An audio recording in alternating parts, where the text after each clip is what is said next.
Hello, hello. Thank you for being here. Just wanted to tap in and check on today's messages from all the high vibing spirits for the good of all. See what we need to take with us for the day or carry into the night, wherever we're at this juncture in our lives. Let's get some numbers for today. We've got double sixes. 266, 622, no, 662, 626. Oh, they want to go that way. Interesting. Let's do it like that. Okay. And so that's a 14, which gives a 5. And we've got this rune here.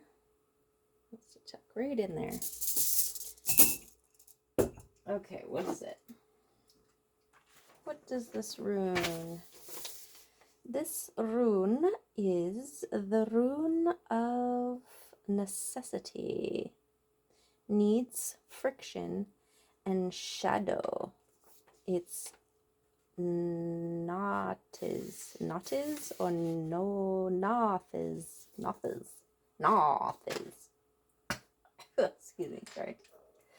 My sage is still burning. Okay. Sorry, what was it? It was needs, friction, and shadow. Very, very interesting. Talking about the shadow side of things, the shadow self, the shadow versions. And it's all about balance, right? Balancing the light and the shadow. Being aware of what's in your shadow so that what's there isn't secretly sabotaging or destroying or wreaking havoc or getting loose and rampaging, right? Awareness. The shadow work is more about awareness and integration.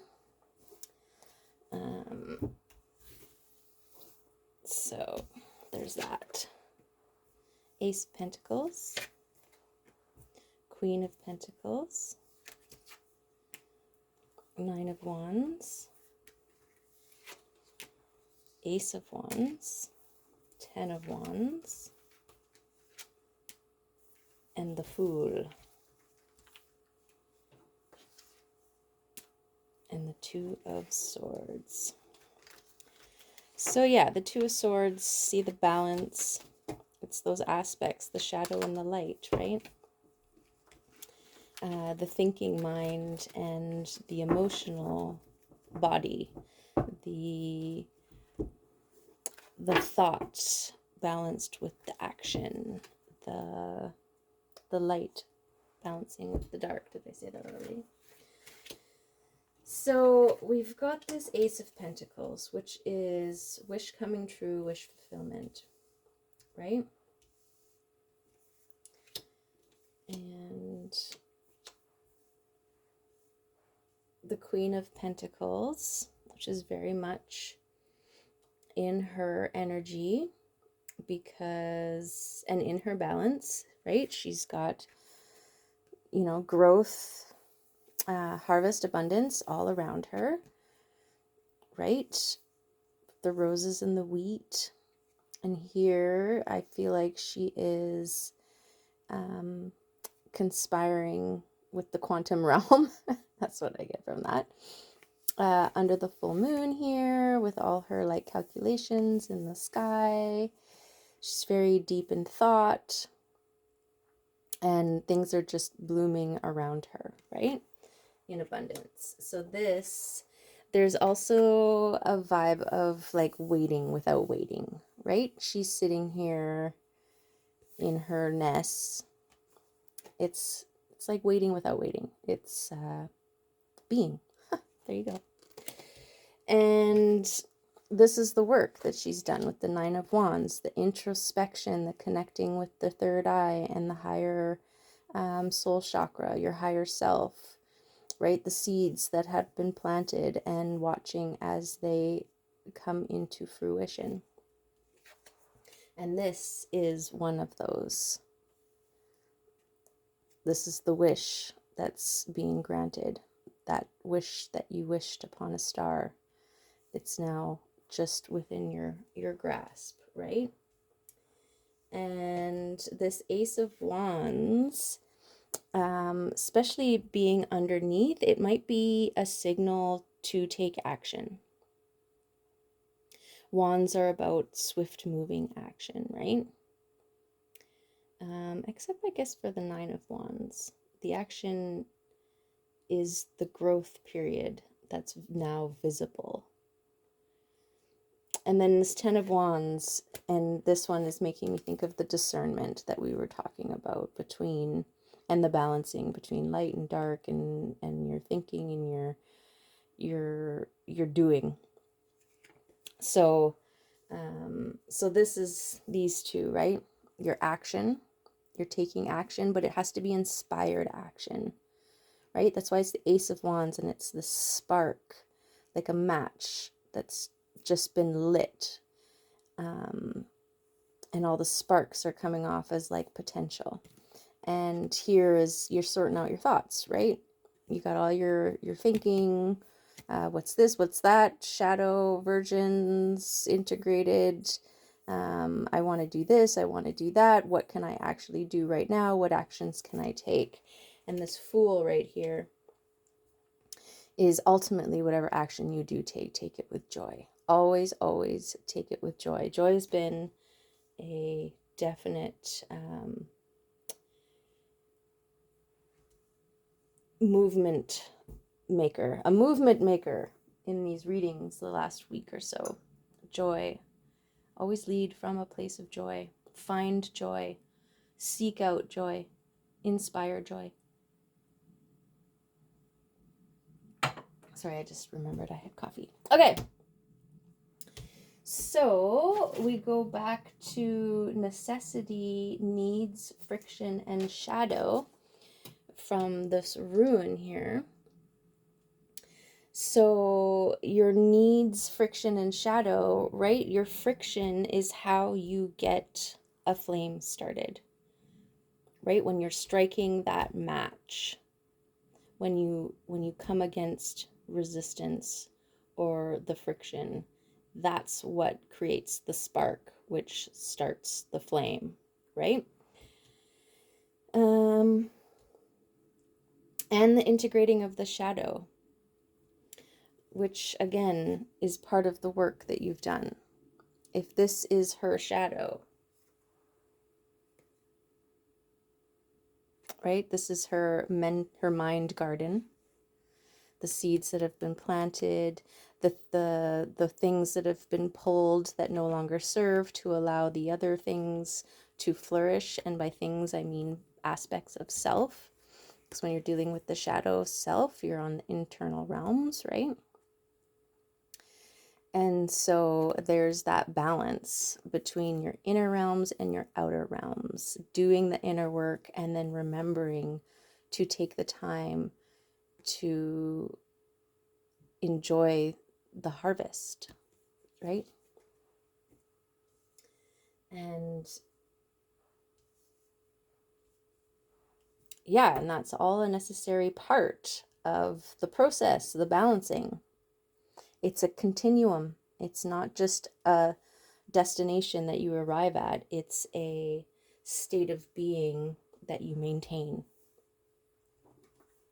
Okay, let's see if the Arcturians have anything to say about that. Let's do a split and shuffle.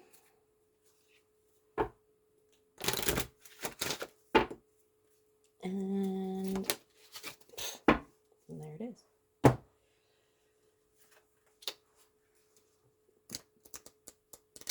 Let's see if I can find this guy. There it is. Emergence. Emergence. The energy of emergence helps you leave your cocoon once and for all without feeling doubt or insecure. Now you can spread your wings and show who you really are. Okay.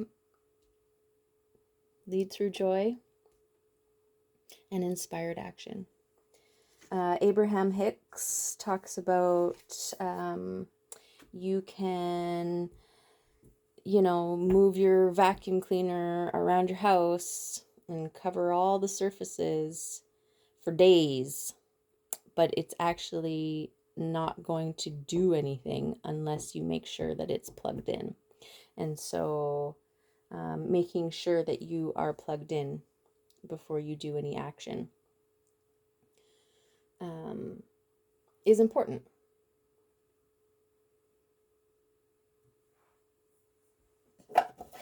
Make sure that work smarter, not harder. Right? People working their tails off, their tail feathers. I don't know why tail feathers.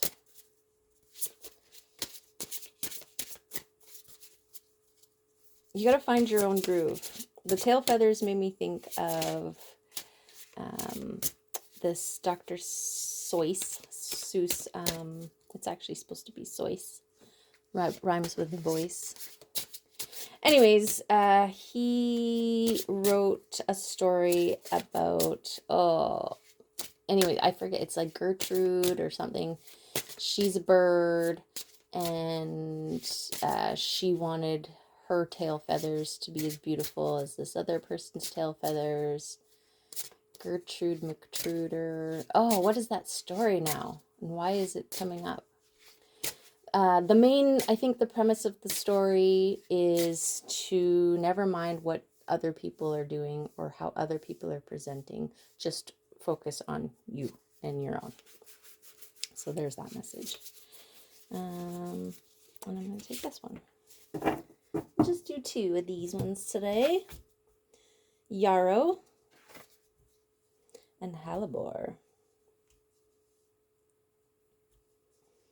Okay. Yarrow 31 is a water, air, earth element, and it indicates that it's time to consider who and what is allowed into your life. If you have a tendency to close down and limit yourself, consider opening to new people, situations, and even new spiritual allies. If you tend to be very open, perhaps you should pull back a bit and focus upon deepening the relationships you already have in your life. If you can help someone in need, someone who has been harmed, now is the time to offer aid. I am protected from harm and open to possibilities. Yeah, and that's a good thing to have with you when you're moving in joy towards your inspired action, right? But see, it's very left to right. You're thinking about it, you're waiting for the inspiration, and then you're striking. And this balance, you're there. You've figured it out. You've cracked the code, or you're in the process of. So good for you. Of figuring that out and balancing and being at peace with the continuum, with the fact that this is an ongoing process, right? People always talk about reaching enlightenment as if it's a destination that is the end all, but it's just another point on the map that you're getting to. No, that's not it. It's about maintaining a level. It's more like a frequency. I think enlightenment is more about a frequency that you arrive at, that you can arrive at anywhere you're at, but you'll never just be there forever. It's something that you have to maintain. So you slip in and out of it in this cosmic dance of joy.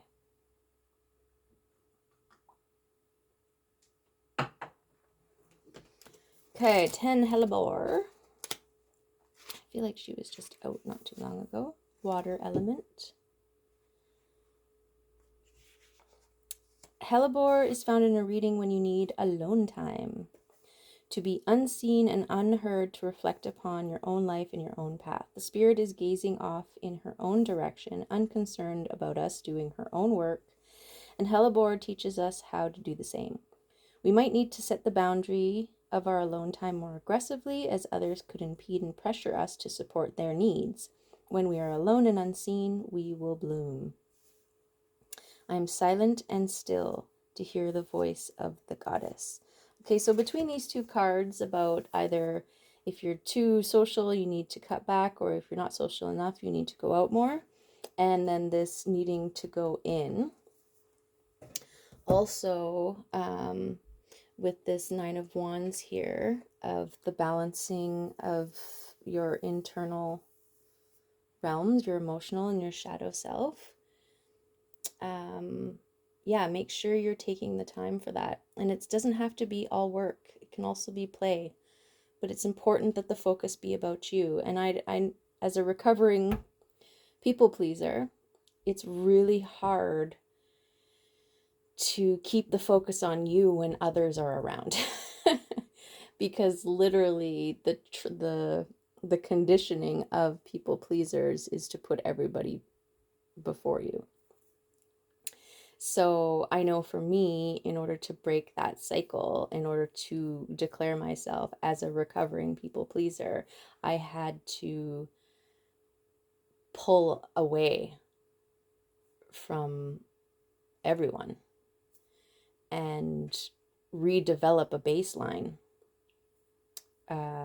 rediscover who and how far I stretched, who I was, what my needs were, how my needs can be met, right? And then when you start reintroducing people back into your life, there's this baseline where you're like, are you able to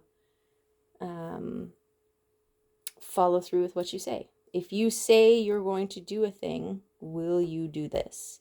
And if you don't, then, you know, it's not up to me anymore to make up excuses for why you can't do a thing that I need, right? And it's not about like you're less than me, because it's just, there's not, everybody's for everybody. You're finding your people out there. It's just now you're not just settling for anybody. It's just the ones that feed your soul, that reciprocate, that, you know, you don't have to sort of force to be there by trying too hard. I'm just thinking of like this need for external validation, and so you're always having to work for the validation, work for the love, for the acknowledgement. And so a lot of times we bend over backwards for other people, and, you know, we inadvertently let them know that we are willing to bend over backwards just for a nod or a wink or a wave, like for the bare minimum from them. And that's hard too, when you decide to change that about yourself and all the people who have known you as being that way, and all of a sudden you're not that way. All of a sudden they're like, what? Who? Why do I suddenly have to work equally in this relationship when you used to do the job for everybody, right? Yeah, so that just went on a whole tangent. But that's part of the shadow work. You know, it's not about vilifying them to justify the actions that you need to take for yourself. Although that sometimes can be helpful, but it's not right. It's about acknowledging those parts of yourself that allowed that kind of behavior, or that brought you to a place where you felt like you needed to create that environment in order to survive, right? Okay, so these two things came up: refuge and grief. Grief comes up, I find, especially when you're letting go of parts and learning how to discern that. Letting go of relationships that no longer serve, letting go of those parts of yourself in the shadow work that you recognize that are no longer serving you, like that need to be for external validation, that need to overshare, overgive, overdo, do the work of everybody.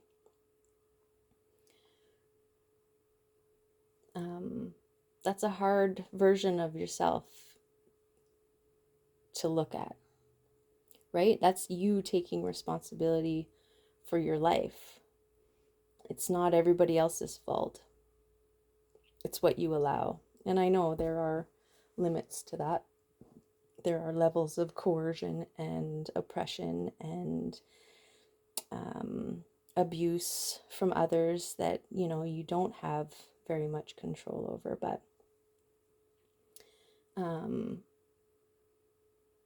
But a lot of the times we do. We have more control than we think.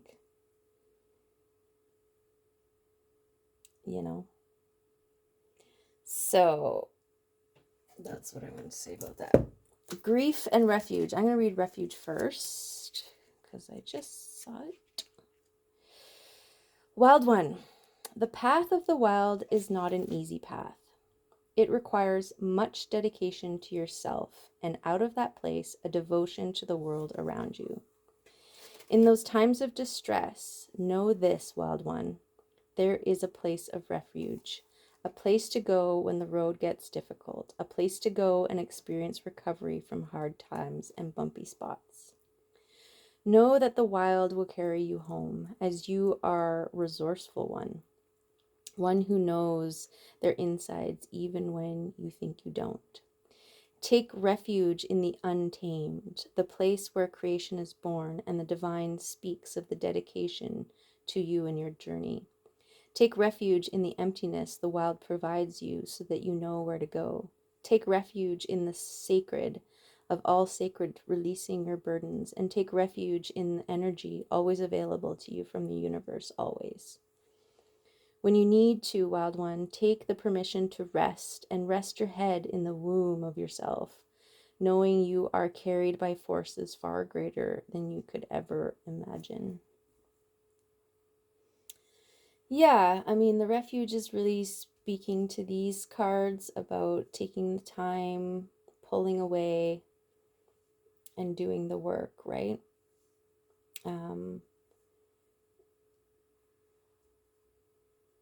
Yeah, and you tapping in and feeling yourself out and understanding yourself will better be able to judge when you need that, when you need to say, no, I can't make it to that thing. I need to stay home, right? And maybe have a self-care bath or take time for you. Take refuge. And self-care is a great way to do that. Because it's not all about doing the work. You still got to, balance it with your joy. Balance it with your rest. And balance it with your grief. So there is loss in life, and all will experience loss at some time. How you choose to deal with it is up to you. The path of the wild is a deep path, a path of experiencing and learning and feeling. You will experience grief as you make certain choices and as life unfolds before you. So what does it matter in the end if you were right or wrong? You may think that grief is still there, sitting on your bones. Life cut in, and who cares if the moon is half or full? Wild one, the breath may be knocked out of you and leave you drowning in agony beyond your core as you leave some things in your life behind. It is lonely here sometimes, a whole ocean away from anyone, as there is a stillness no one invites. The grass even lies down as everyone disappears from your view. Grief is not a feeling of supposed tos. It is deep within, with its own rules. Not even you understand when it howls its pain. But grief is a feeling, wild one, that you want to feel. Its tidal waves are there to cleanse your sorrow and stir your anger. It is shimmering in its ache to move your paralysis and break open the whole universe to feel, so it can rock you in its arms and hold you until the screams of agony are no more. The umbilical cord gone, all one can do is stay aware when possible and allow the vastness to discharge its breath so that you can live again. Yeah. Well, allowing yourself refuge and space, you can feel all your feels. And grief is a necessary part of release. It's like honoring that part of you. Even though it no longer serves, it still brought you to where you are today. Right? And that deserves recognition. That deserves acknowledgement.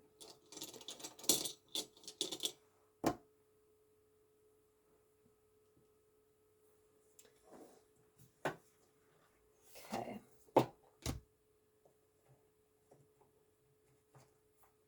me get one of these power deck cards. Let's see if one of the 4 directions I want to add to this reading.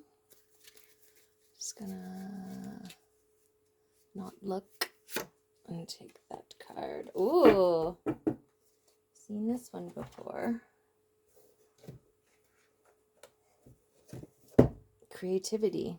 Your creativity is like a story. It needs a voice, a way to be heard in the world. Creativity has moved into your hut.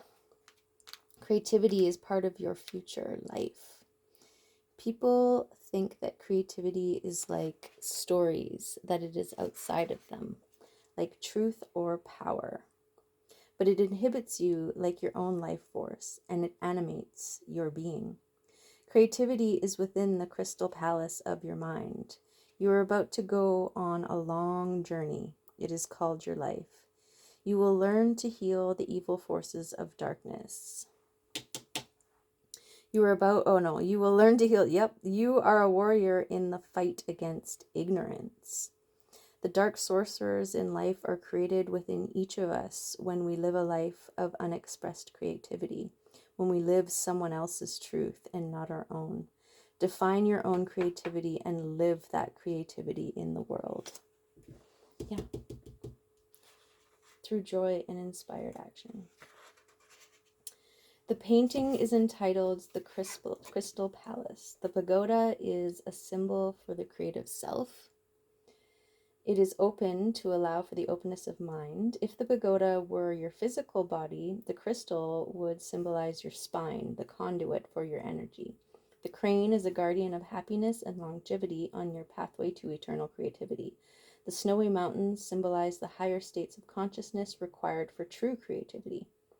Creativity is a teaching of the East because it takes strength to delve into the deepest parts of your spirit and then to manifest the truth that you find there. Nice.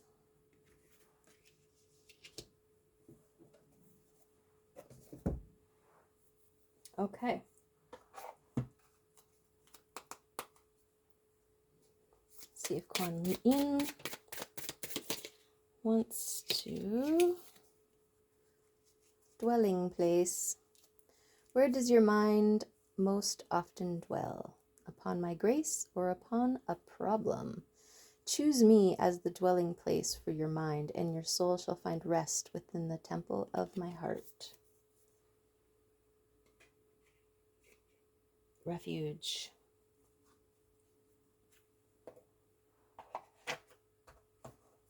And internal discernment. Totally. Okay, angels, want to come in and give us some extra guidance. Okay, that one too. Oh.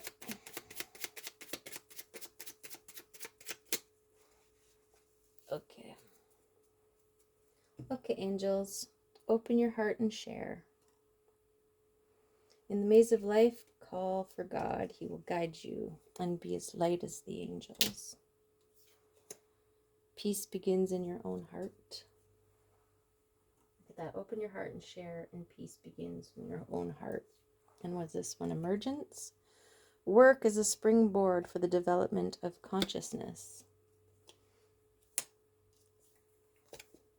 Developmental, emotional, and spiritual clarity. And faith is an energy of your heart. Make room for it.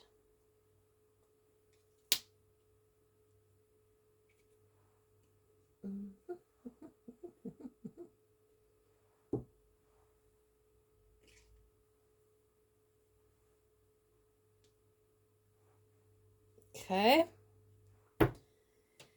There we have it. So, yeah. Hopefully there's a message there for you.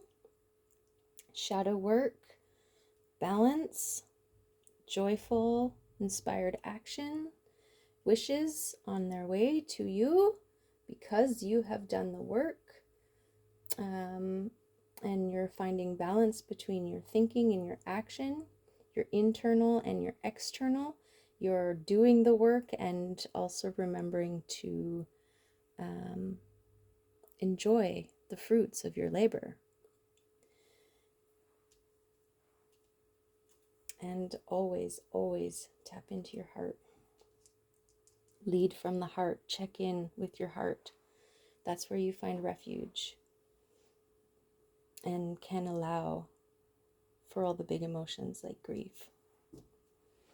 Okay, so there's our beautiful spread for today. Hopefully that is something, there's something there for you. Okay, have an amazing whatever you're doing. Love you.